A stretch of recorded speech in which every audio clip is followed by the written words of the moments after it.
नागपूरमधील हिंसाचार पूर्वनियोजित कट, दंगलखोर आणि पोलिसांवरती हल्ला करणाऱ्यांना सोडणार नाही, विधानसभेतून मुख्यमंत्री फडणवीसांचा इशारा।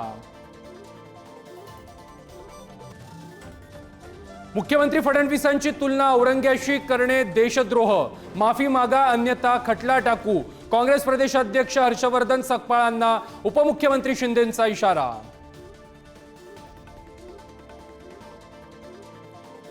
ज्या सरकारच्या काळामध्ये हिंसाचार घडतो ते सरकार अपयशी असतं। नागपूर हिंसाचारावरून महायुतीचे आमदार अमोल मिटकरींचा सरकारला घरचा आहेर।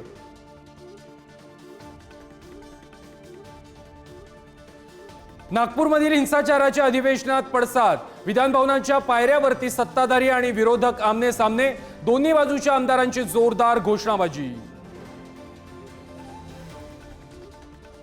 नागपूर हिंसाचारामध्ये 55 वाहनांची जाळपोळ, 33 पोलिसांसह 5 नागरिक जखमी, 1 जण आयसीयू मध्ये, 50हून अधिक जणांना घेतलं ताब्यात।